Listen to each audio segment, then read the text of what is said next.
Chaque jour, la petite fille ramassait les restes de nourriture que les autres jetaient à la poubelle et les rapportait à la maison. Tout cela parce que chez elle vivait une mère souffrant de troubles mentaux. Le balayeur, pour s'occuper de la petite fille, la laissait ramasser toutes les bouteilles qui traînaient par terre. La femme, inconsciente du danger, voulait donner à la petite fille quelque chose de bon à manger. Mais elle ne s'aperçut pas qu'une voiture était soudainement apparue dans la rue. Le conducteur, en la voyant, appuya rapidement sur le frein. Au même moment, la photo que portait l'homme tomba par terre. La femme souffrant de déficience intellectuelle vit soudain cette photo. Un étrange sentiment de familiarité la poussa à serrer la photo contre elle. À ce moment-là, la petite fille accusa le conducteur d'avoir failli renverser sa mère. Le conducteur répondit que c'était la femme qui était sortie en courant subitement. L'homme ordonna rapidement au conducteur de récupérer la photo. En voyant cette femme folle au sol agrippée à la photo de sa femme, il se retourna avec dédain, sans savoir que la femme au sol était son épouse, qu'il avait aimée pendant tant d'années. La jeune fille qui se trouvait devant lui était sa propre fille. Il s'avère que, il y a de nombreuses années, la femme était enceinte et cuisinait à la maison. Cependant, une explosion de gaz se produisit. L'homme venait d'arriver à la porte de sa maison quand il fut emporté par la vague de feu. La grand-mère perdit ainsi son fils chéri et sa belle-fille. C'est pourquoi elle rejeta toute la faute sur la femme. Alors,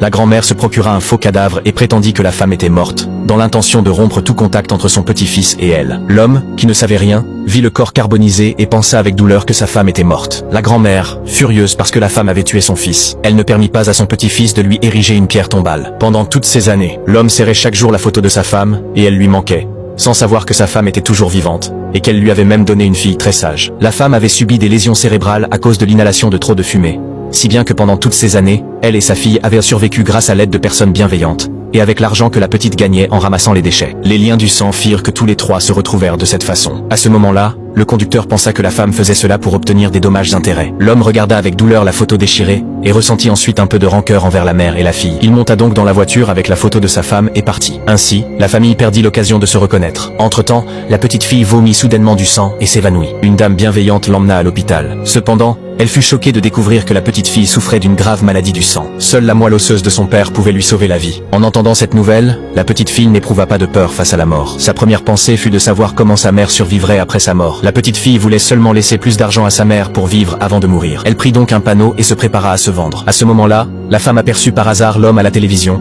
et sembla se souvenir de quelque chose. Ensuite, elle montra l'homme à la télévision et dit à la petite fille que c'était son père. La petite fille intelligente trouva l'entreprise de l'homme grâce aux informations et dit à sa mère d'attendre dehors. Pendant ce temps, la grand-mère faisait pression sur l'homme pour qu'il se marie. Il affirma fermement que sa seule épouse était morte. La grand-mère, en colère, elle lui reprocha que c'était la faute de cette femme si ses parents étaient morts. En voyant cela, l'homme nia immédiatement les paroles de la grand-mère et dit que c'était sa faute à lui de n'avoir pas pu sauver tout le monde. Cela mit la grand-mère dans une telle fureur qu'elle faillit vomir du sang juste au moment où elle s'apprêtait à partir. Elle aperçut la femme debout en bas. La grand-mère pensa qu'elle était venue chercher son petit-fils, alors elle se dépêcha de la gronder. En voyant l'air hébété de la femme, le chauffeur comprit immédiatement que quelque chose n'allait pas. À ce moment-là, la grand-mère ordonna au chauffeur de mettre la femme dehors. Quand il revint, il vit une petite fille qui frappait à la porte. La grand-mère fut surprise de découvrir que la fillette ressemblait beaucoup à son petit-fils quand il était petit. Elle lui demanda alors rapidement comment s'appelait le père de la fillette. La fillette répondit docilement en donnant le nom de l'homme. La grand-mère fut très surprise et continua à demander où était la mère de la fillette, mais celle-ci, ne voyant pas sa mère, partit en courant la chercher. Cependant, elle trébucha et tomba par terre. La grand-mère essuya le sang du sol et demanda au chauffeur de l'emporter pour l'analyser,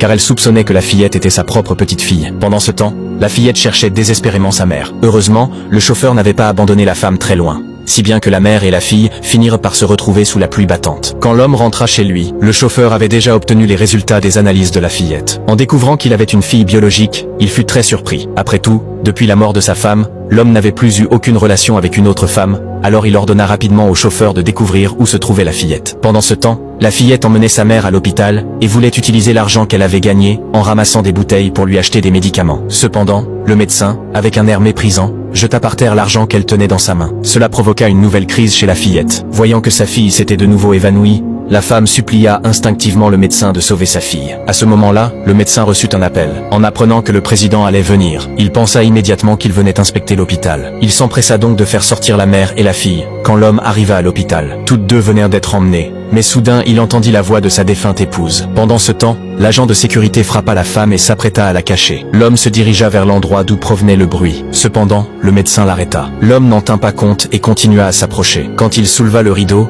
il vit sa femme décédée. L'homme resta paralysé sur le coup.